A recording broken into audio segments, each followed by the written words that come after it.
인도네시아가 더러운 수작질을 시작했습니다. 무려 1조 원에 가까운 막대한 KF-21 보라매 분담금을 연체하고 있는 것도 모자라 이제는 그 원인을 대한민국에 떠넘기고 있기까지 한데요. 이미 국제사회에서 공동개발국의 의무를 저버린 인도네시아의 이미지가 곤두박질치고 있는 와중에 자국 언론을 동원한 여론조작에 나선 모양새입니다. 이에 전문가들 사이에서는 중국도 울고 갈 인도네시아의 몽리라는 공감대가 형성되고 있는데요. 그래서 준비했습니다. 오늘은 인도네시아가 도대체 무슨 근거로 잘못을 대한민국에 떠넘기고 있는지, 그리고 과연 KF-21 개발에 인도네시아가 꼭 필요한 것인지 알려드리겠습니다.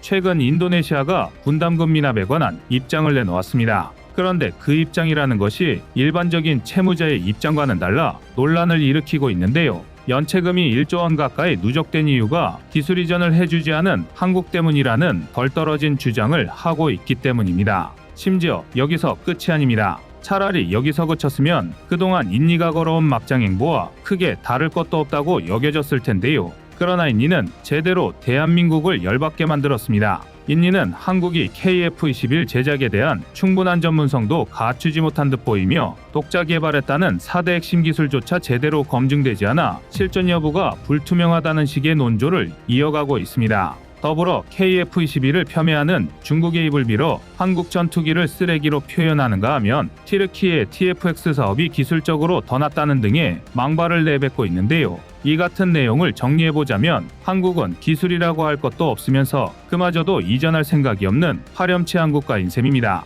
그야말로 적반하장도 참신한 수준인데요. 도대체 우리 국민들이 인도네시아의 진상짓을 어디까지 인내해야 할까요? 인도네시아는 KF-21 개발 비용의 20%인 약 1조 7천여억 원을 부담하기로 약속하고 공동개발국의 지위를 부여받았습니다. 어디까지나 인니 입장에서는 아쉬울 것 하나 없는 좋은 조건뿐이었는데요. 그저 매년 4월과 10월 분담금 일부를 납부하면 끝이었습니다. 그러면 역사상 가장 고성능의 4.5세대 전투기라는 KF-21을 대한민국 바로 다음으로 인도받을 수 있었는데요. 그야말로 책임없는 쾌락 그 자체였습니다. 그러나 인니는 넝쿨채 굴러들어온 복을 제 발로 차버렸습니다. 2017년부터 미납하기 시작한 분담금은 이제 총 9,900억 원 이상 누적돼 있으며 그마저도 사업이 시작된 첫 해 이후엔 정상적으로 납부한 적이 단 한 번도 없습니다. 공동사업이 시작된 게 2016년이었으니 근 7년 가까이 당해연도 분담금을 정상 납부한 것이 단 한 차례도 없는 셈인데요.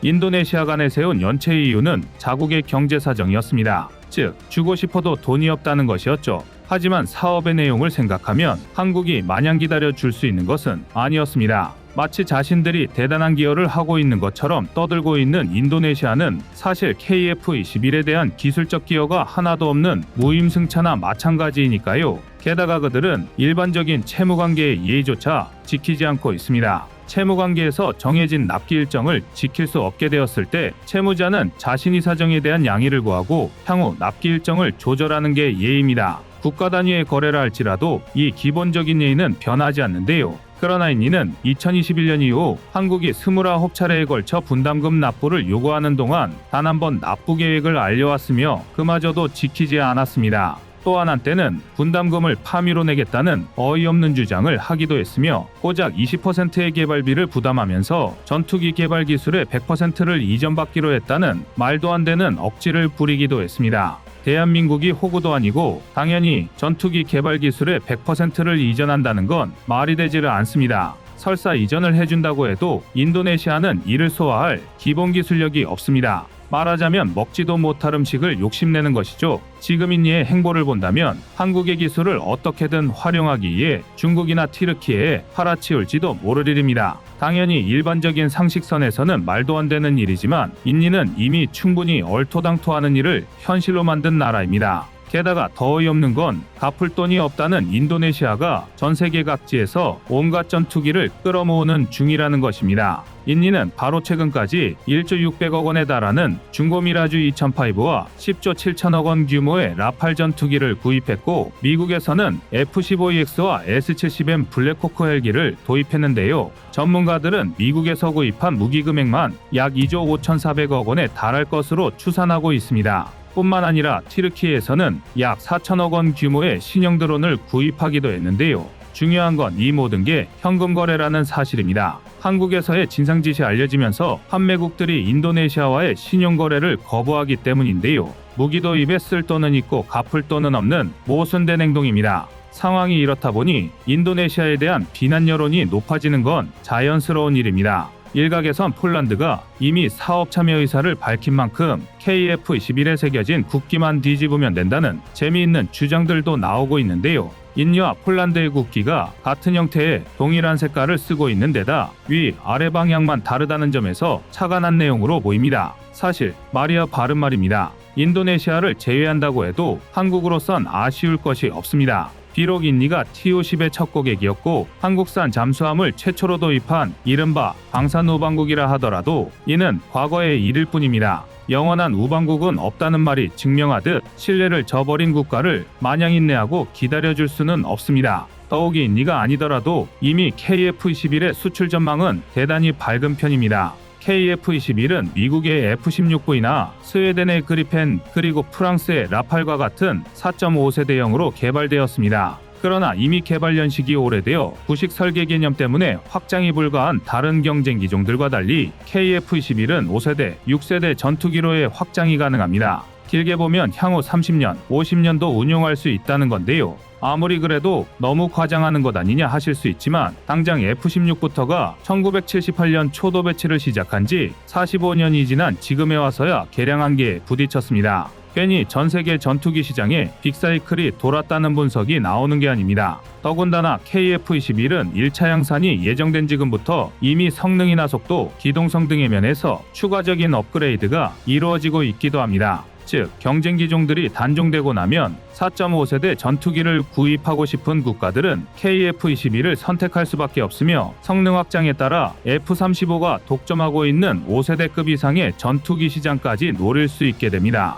다시 말해 수요국의 요구나 자금 사정에 따라 얼마든지 넓은 시장을 차지할 수 있다는 것이죠. 게다가 KF-21은 현재로서도 동급 최고 수준의 성능을 가진 전투기로 평가되는 중입니다. 전반적 성능은 이미 F-16V를 넘어서는 데다 저피 탐성 기능을 갖춰 적의 레이더를 피하는 데 용이합니다. 스텔스 기능을 갖추지 못했지만 KF-21의 저피 탐성 성능은 RCS, 즉 레이더 반사 면적으로 볼 때 스텔스기의 직전 등급으로 분류될 만큼 뛰어납니다. 또한 현재 1단계 사업 완성을 목전에 두고 있는 만큼 2028년에는 2차 성능 개량이 진행될 예정이며 이때에는 스텔스기 수준의 저피 탐성을 획득할 것으로 전망됩니다. 그리고 2032년에는 3차 성능 개량까지 완료한다는 목표를 가지고 있는데요. 이에 따라 시장 확장을 계획하고 있기도 합니다. 일례로 동남아의 경우 기존 구축된 수출 시장을 바탕으로 성과를 확대할 계획이며 기존의 거래처인 중동과 유럽, 남미 등에서도 시장을 넓히겠다는 목표를 가지고 있습니다.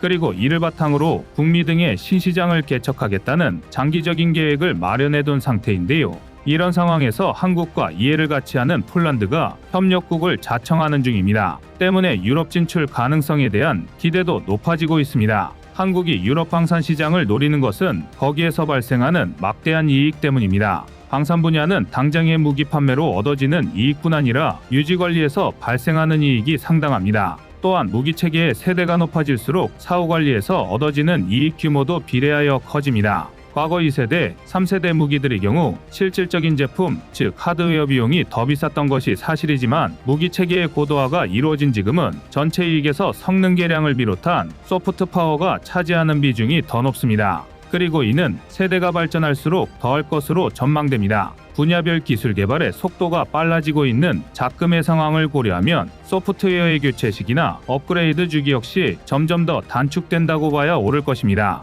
그렇다면 앞으로의 방산 시장은 하드웨어 판매로 얻는 이익보다 이후의 운용 유지 비용에서 기대할 수 있는 이득이 훨씬 커집니다. 실제로 카이는 2세대 전투기까지는 단순한 플랫폼 판매에서 끝나지만 3세대 전투기부터는 수출효과의 50%, 4세대 전투기부터는 70%가 유지보수 과정에서 발생할 것이라 전망하고 있습니다. 즉 KF-21을 팔면 후속 군수지원 사업 부문까지 이익이 확대된다는 것이죠. 때문에 대한민국이 장기적인 생존 전략을 구축하기 위해선 유럽 시장 진출이 필수적인데요. 그 초석이 되고 있는 게 다름 아닌 폴란드 그리고 FA-50입니다. 유럽 진출을 꿈꾸는 한국과 마찬가지로 폴란드 역시 유럽의 방산허브가 되겠다는 포부를 가지고 있습니다. 또한 이미 100년 전 자신들의 손으로 전투기를 만들었던 역사가 있는 만큼 항공 및 방산산업에 대한 자존심과 의지가 상당한데요. 여기에 정비나 무장탄약 등의 기술을 갖추고 있는 데다 국가 차원의 지원도 상당합니다. 이는 후속 군수지원 분야의 협력이 가능하다는 것을 의미하며 향후 전투기 공동개발 및 판매 역량까지 갖출 수 있다는 것을 의미하기도 합니다. 한국의 기술력과 폴란드의 의지가 매우 조화롭게 어우러질 수 있다는 건데요. 더욱이 폴란드가 운용하던 미그 29는 구소련에서 개발된 구형 전투기로 기동성이나 비행 안정성 및 신뢰도 그리고 소프트웨어의 파워에 이르기까지 FA-50에 미치지 못합니다. 폴란드가 FA-50을 구입한 이유 역시 이 미그 29를 대체하려는 목적이었는데요. 한국이 개발한 FA-50은 3세대로 출발하지만 4.5세대까지 바라볼 수 있는 확장성이 뛰어납니다. 또한 통합 시스템에 따라 하이급으로 운용할 수도 있는 데다 운영비 면에서도 유로파이터나 라팔 등에 비해 절대적으로 낮습니다. 시간당 2에서 3만 달러가 넘게 들어간다는 해당 전투기들과 달리 FA-50의 운영비는 그 절반도 되지 않습니다. 게다가 FA-50은 가히 세계 최고라고 할 만한 가동률을 발휘합니다. 현재 유럽 내엔 아직도 소련제 구형 전투기를 운용하는 국가들이 상당합니다. 우크라이나 전쟁으로 러시아 제무기들의 신뢰가 깨진 지금 소련제 구식 노후 전투기를 사용하는 유럽권 국가들은 잠재적인 수요국이 될 수 있습니다. 지정학적이기에 전 세계적 무기 수요와 각국의 방위비 예산이 급증하고 있다는 점만 보더라도 가능성은 충분해 보이는데요. 이런 상황이라면 과거의 방산후방국이라는 이유로 인도네시아를 인내할 필요가 과연 있을까 싶습니다. 막무가내식 주장과 한국 깎아내리기에 몰입해 현재 상황조차 파악하지 못하고 있는 인도네시아. 그나마 남은 2년이라도 유지하려면 자신들의 과오를 깨닫고 약속된 의무를 이행하는 것이 옳을 텐데요. 부디 하루속히 정신을 차려 양아치 국가라는 오명을 벗어던질 수 있기를 바랍니다. 이상 꺼리튜브였습니다. 안녕하세요, 꺼리튜브입니다. 그동안 보내주신 사랑과 응원으로 1편 출간에 이어 이번에 꺼리튜브의 새로운 신작 세상에 밝혀지지 않은 현대무기 비하를 출간했습니다. 내용이 어려워 쉽게 다가서지 못했던 군사무기 이야기를 남녀노소 누구나 편하게 이해할 수 있도록 모아봤는데요. 그 누구도 알 수 없던 현대무기 비하의 숨겨진 이야기를 이제 온라인 서점이나 가까운 서점에서 만나볼 수 있습니다. 또 전문적인 군사무기 이야기를 알고 싶다면 꺼리튜브 1편인 대한민국 육해공 군사무기도 준비되어 있습니다.